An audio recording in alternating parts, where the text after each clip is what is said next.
right, let's welcome in our special guest, Jason Jackson, who is entering his 20th year of kiss of death. I love broadcasting for the Miami Heat. Jax, how are you? Better than most. I got about another week of what we call the days of Jax. And then it's, back to the grind, back to the mine. Yeah. Whoever shows up in Boca, I'm there for it. I'm not sure we'll be there nonetheless.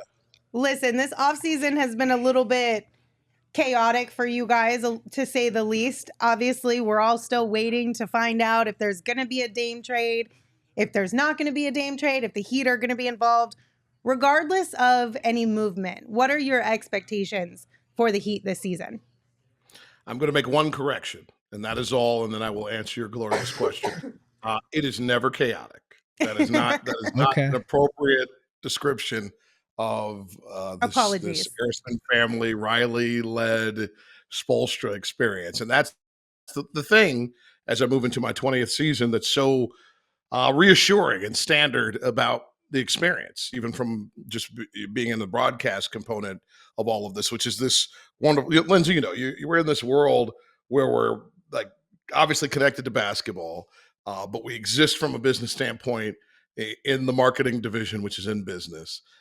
So we're like, what was that scene from? I don't remember which Spider-Man it was.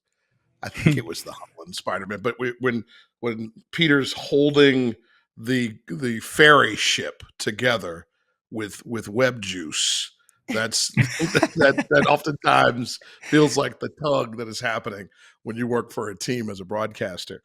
But to get to your point, I will say that you guys are talking about Spo as we were trying to get connected, and we all take our cues from him.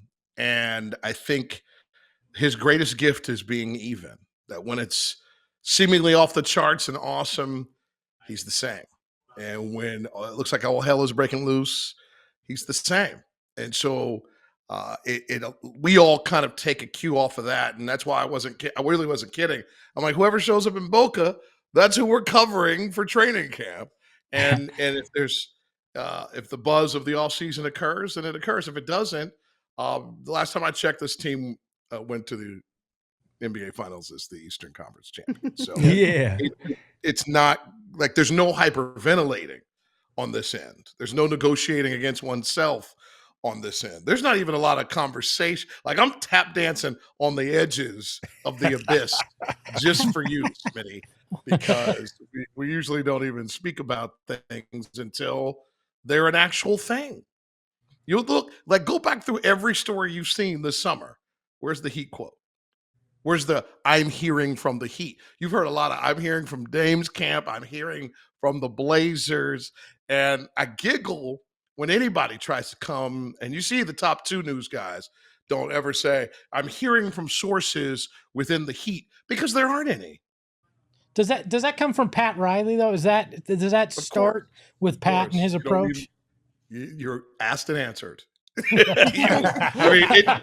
Pat is everything you think he is, and also super freaking human. So his mystique, right? The folklore that comes along with the slick back hair and the Armani suits and all of the winning, to what we see now, which is, the cat that is a grandfather, who is a statesman, who is still chomping at the bit to win another championship. And I'd never talked to Pat. I don't have the audacity to speak to him about the longevity, right?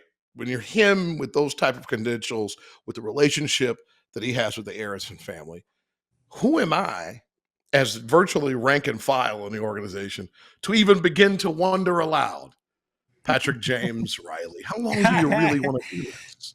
You do it as long as you want to do it. And I think these last four teams, these Jimmy Butler teams, what they've provided him with jet fuel of an executive nature, of getting him that close twice to being on the mountaintop again, plus another trip in that space to the conference finals. So I don't have the proper hubris or the flightability of Icarus to deal with the man's retirement timeline.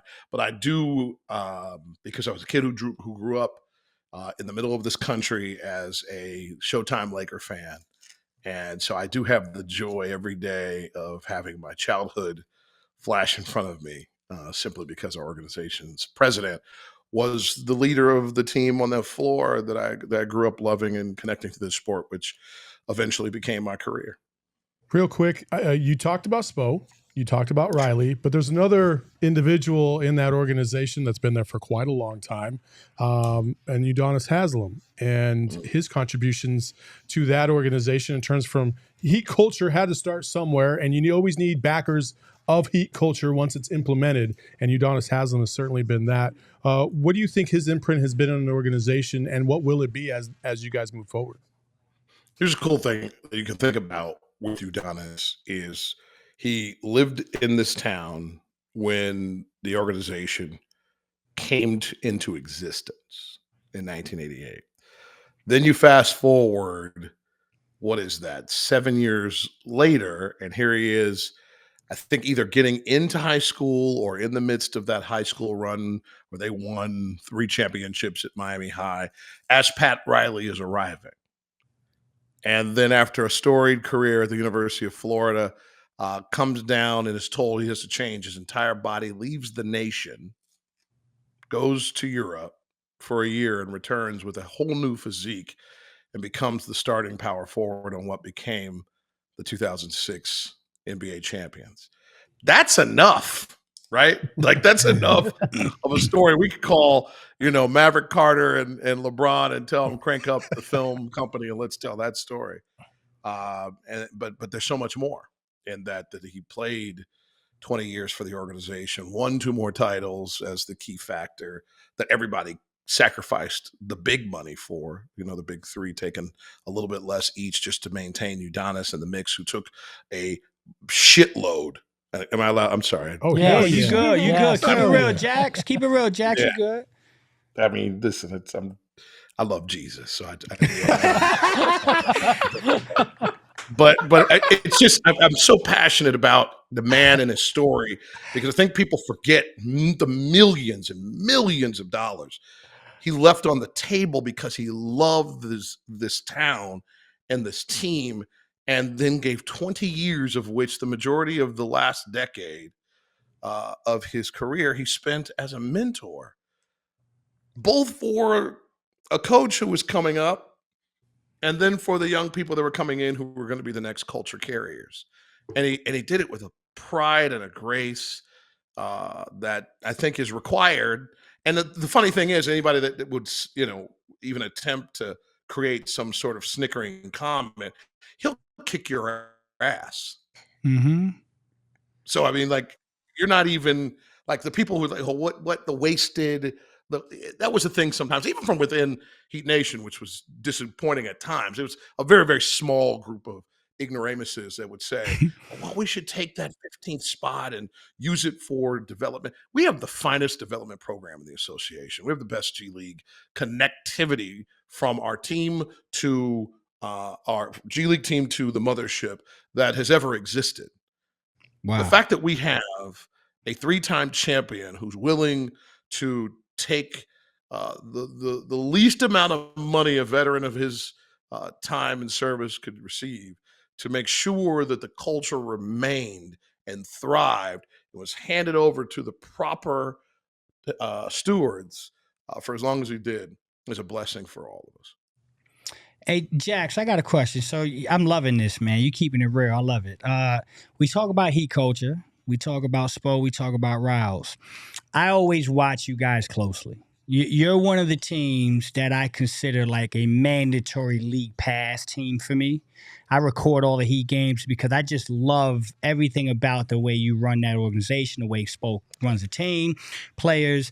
So I look at this draft and I'm sitting in my house and I'm like, who the hell is Miami going to end up with in this draft? And I already got a list. I already know there is a guy that is like tailor-made Heat culture. And sure enough, I see it, Jaime Hosquez. I'm like, damn, bro, the Heat did it again. So talk to me about that. I mean, I know you saw him in Summer League. I'm really high on that kid. I think he's going to be terrific. And you couldn't find a better player in the draft to fit that culture. Talk to me about that. First of all, it's an honor to be your League Pass side piece. Yes, do it. I love you, Jack. Closed. You show up at 4:30 Pacific, and we'll be there for you more than yes, that. Sir. Doble Jota. Actually, triple Jota. I love it. Yeah, we got the third J with the junior. I'm gonna tell you a great story. This is gonna tickle your toes. After we had a draft party, which I was not ready to do. I mean, when you run through the finals, right? You want to have a breather, particularly when you don't come out on top. Mm-hmm. But as you know how the schedule goes, it's finals, draft, free agency, Vegas. Hello, yeah, right. You do all that in one breath, and that's how it went. So we ended up, tail between our legs. All praises to the Nuggets. We come back home. It's draft party. Jax, you and Eric Reed are gonna, longtime Heat broadcaster Eric Reed. You guys are gonna host the draft party. I'm like, okay. I mean, that's what we're here to do, right? And so I decided I'm gonna watch some tape. Who's projecting the space? And you and I agreed. I don't watch a second of college basketball. I'm a little busy. I watch the tournament just like everybody else. But I become just down on college basketball. I don't like the dictatorship kind of approach that most coaches take. The student athletes, we don't get to know them over a period of time like we used to, and 35% shooting is shit, and I don't want to watch it. I can't. But I'll do my job, which is prepare for the draft. And Jaime was the first player in that realm of 12 to 20 that I go, he smells like us. I wasn't in the gym. I wasn't at a workout. I didn't talk to an assistant coach. I'm just watching him play. And then 4-year player, as you just, I gave you my old black man basketball thing, right? Where I'm going, man, what happened to the days when they would stay for 4 years? He did. He did. And then I'll tell you this cool story. I don't think this is too out of school, but I don't think anybody knows this story. I walk out of the draft party. I walk in the garage. I happen to walk out at the same time as Miami Heat managing general partner Mickey Harrison. And I say to Mickey what I just told you all. I don't pay a great deal of attention, but I hope everybody's happy because I thought this was the dude. He said, Jason, I walked in to the draft room this afternoon, and Jaime's name was the first name on the board. Wow. They'd already decided that was their guy, and they knew where he was projected, and they weren't going to let him get by. And when we saw what he did in Sacramento, he didn't play a great deal in Vegas at all. But I can't wait for camp in the preseason because Spo has a rule that I love. Make me watch you and then make me play you. Ooh. Love that. Love it. Make me do it. Like he's not the type of coach that goes, oh my God, I don't have enough minutes. There's not enough basketballs to go around. Please give Spo that dynamic. And there's probably cats already on the staff that are already advocating. And so I'm getting chills talking to you all about a player that I haven't seen play in a Heat game yet. And I agree with you. The fact that he takes defense so seriously, that he's a tenacious rebounder. And as he showed us, you put the ball in his hands, he's going to get a bucket. He a bucket. So he will. And then how about, think about the synergy of having a tutor from UCLA in Kevin Love. Yeah. That's right there to teach you that specific role and then also longevity and professionalism and a taste of Heat culture, of which, while it was only for a half season, Mr. Love came back from more Kool-Aid, didn't he? Well, let's talk about a guy that caught Spo's attention and got that playing time last year in Caleb Martin. Is he going to wind up being the starting power forward? And is he a guy that has full belief there in Miami that he's the real deal? Yeah, no, what a great story, right? My wife's first cousin is Danielle Musselman, and that's the wife of Eric Musselman, who had both of the Martin twins at Nevada.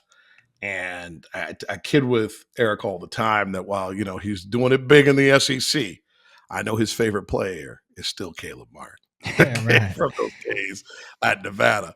And it's because there's just such your folks probably know his whole story, so I'm not getting deep into, the fact that he, left the Hornets and took the two-way and then got the full deal and then got a full, extension as a free agent with the Heat.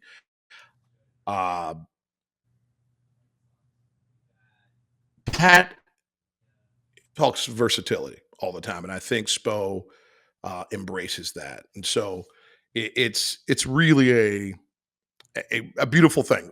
You can change it in matchups, and you can make it a situation where it's apropos to who you're playing, or you can come out and just say, hey, we're going to do small ball again. Or do you go to Kevin and do kind of a spot starter thing where, you let him go for 10 minutes in the first and 10 minutes in the third, and Martin does the rest of that. It doesn't matter. Like Spo a decade ago went to positionless, and now in an era where maybe the big player is mattering a little bit more. I'm not saying the threes are going to stop flying, but there's a lot of options, and so having a variety of ways to win and a variety of personnel to get it done, that is absolutely what you want. So, and Martin will be in the mix, so highly respected and regarded. Jax, what's the Heat's biggest strength heading into the season, and maybe what is something that they are looking to improve upon? It's endless improvement. That never stops. I think this team would like to get back to being an elite defense. Top four is always Spo's objective from a defensive rating standpoint, and I think the Heat might have been there for a little bit in January, but I think that would be appreciated. I'm looking forward to in the challenge area before I get to what's going to be awesome. I'm looking to see how they deal with seeding. Like, it was awesome to be the first team to come out of the play-in and get to the finals, but that ain't the fun way. That is right. Like, that is entirely hectic. It's nice to have all those home games lined up and those couple days off while teams are battling to get in. But this team, I mean, they're just so dogged that they almost enjoy the hard way. I think we led the NBA with over 50 games settled in the last 5 minutes. And, as the guy who calls the game on radio now, as well as maintaining my TV hosting responsibilities, those are long nights, man. Like, that's a lot of talking and considering and analyzing and breaking down. So I would love a team that doesn't mind, blowing fools out on occasion. As for what is always, I think, the best thing with this team is it's our organizational continuity, and that now is permeating with this group that's been together for, core group that's been together for 5 years. It stunk losing Gabe and Max. I mean, absolutely. Those are personal relationships, watching guys grow right in front of your eyes for 4 and 5 years. But we appreciate the stacks that they went and got in Los Angeles and Cleveland, respectively. But the beautiful thing is, it's just, I call it shampoo basketball: rinse and repeat. Like, it's just, there'll be 2 more dudes and names that you don't know that you will by the end of November that are impacting and complementing everything that we'll currently say is the wonderful triumvirate of Butler, Adebayo, and Hero. And then it just goes from there. So I'm excited. This is Spo's 16th season as head coach, 29th season in the organization. And Wow. it is, it's just wonderful to have that layer of continuity. Same family owning the team, same leadership from Pat's office with Andy Ellisberg and Adam Simon and all that great basketball staff. And then I'm really this is going to be a really cool season for me personally, only because when I was afforded the opportunity to come to this organization back in 2004, before we let you all enjoy Shaq after that, When we took the very best of the last of Shaquille, I was hired as he was traded in, and we changed our entire platform. And I have spent 17 seasons as the team's television host and courtside reporter, and then 3 seasons ago as we begin, right? So 2 full seasons already. I was fortunate enough to be named the radio voice of the team on top of my TV hosting. And it's a love affair that I have with my employer. And I never thought I would say that. I did not love my previous employers. I appreciated the opportunity. This is a love affair that saved my career, number one. I'm candid in that statement. And then allowed me to raise my family in this space. My sons are now 24 and 21, and their entire lives have been wrapped in the excellence of Miami Heat basketball.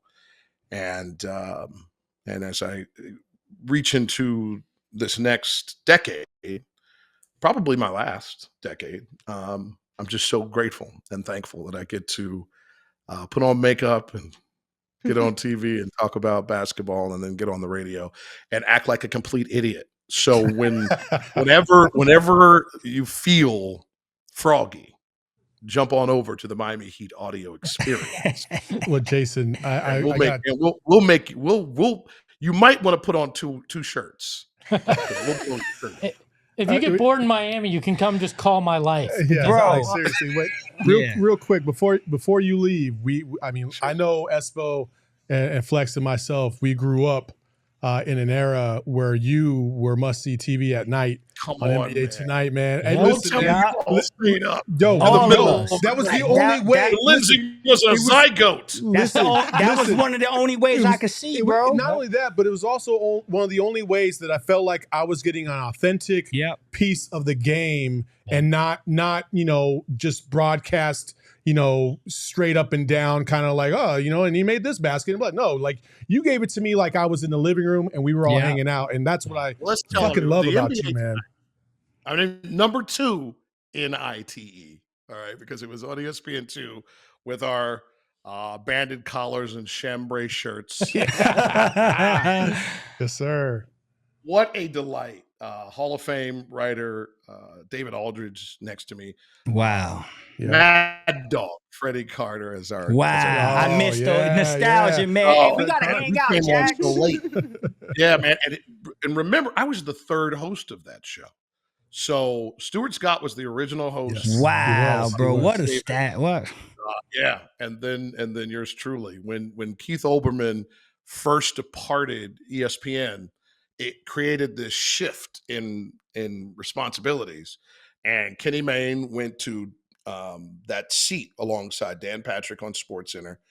This is for the old heads. I love this. I'm so glad. Oh, yeah. Keep going, man. And Love then I believe Reese Davis left NBA Tonight to go to RPM Tonight, which left the opening for NBA Tonight. And I was young and in the rotation. I had come in at SportsCenter as an anchor at 23. I was really bad at it. Thank God for ESPN News. I got to just get in and just work reps like anybody else. I'm a baseball player growing up, and so it was. I understood. I need to learn how to hit a curveball. I got it. Get this age. Pedro Serrano.